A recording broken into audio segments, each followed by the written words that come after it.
Halo teman-teman, ketemu lagi di channel saya Tangga Ilmu. Nah, mungkin banyak banget nih di antara kalian teman-teman yang sering nyobain yang namanya mie instan, ya kan? Terutama anak-anak kos yang lagi low budget pastinya. Nah, kali ini saya akan coba untuk membahas bagaimana sih proses cara pembuatan mie instan dari awal sampai akhir.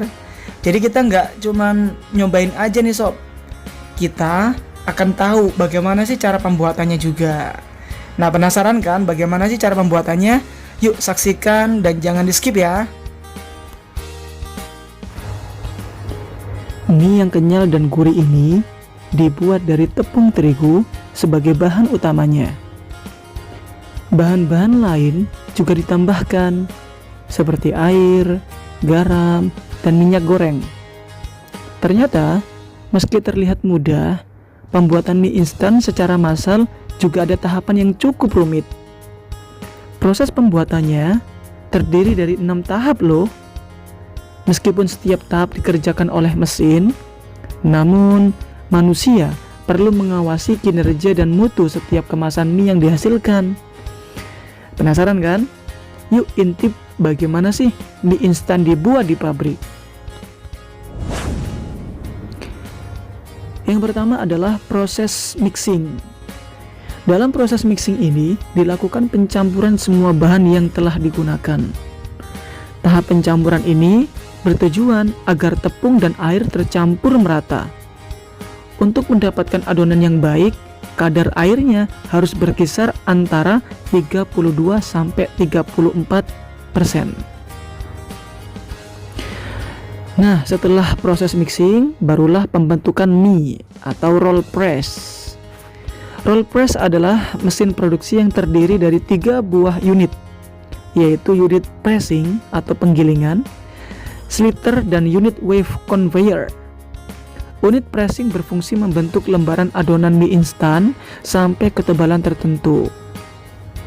Sedangkan unit sliter berfungsi sebagai pisau yang akan memotong lembaran mie secara membujur menjadi untayan mie.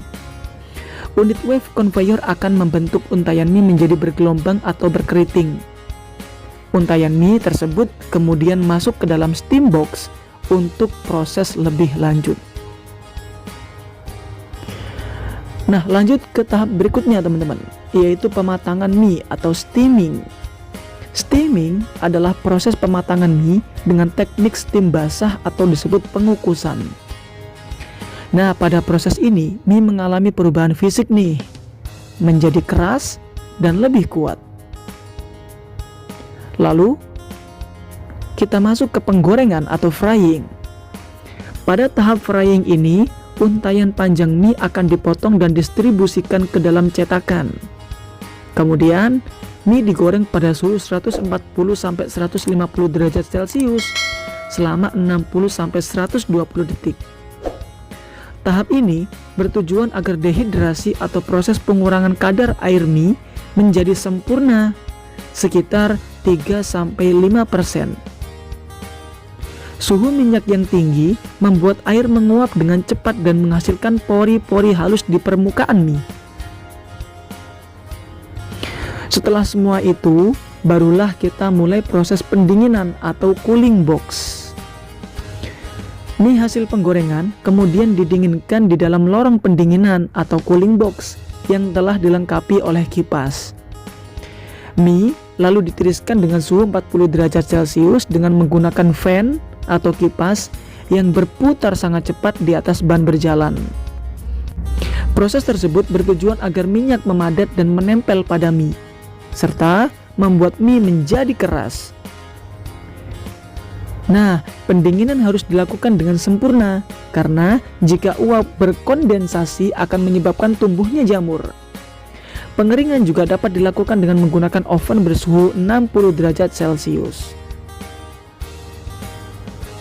Nah, teman-teman, proses terakhir dalam pembuatan mie adalah pengemasan atau packing. Berdasarkan peraturan SNI 013551/2000, mie instan harus dikemas dalam wadah yang tertutup rapat, tidak dipengaruhi atau mempengaruhi isi, aman selama masa penyimpanan dan distribusi. Nah, itu tadi teman-teman, ilmu tentang bagaimana sih cara proses pembuatan mie instan yang ada di pabrik. Padahal mie instan adalah makanan yang sehari-hari kita makan, apalagi anak kos tuh. Ya, cukup sekian video kali ini teman-teman.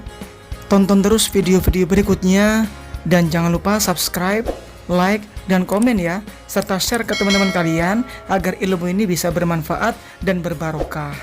Ya, demikianlah. Terima kasih sudah menonton dan wassalamualaikum warahmatullahi wabarakatuh.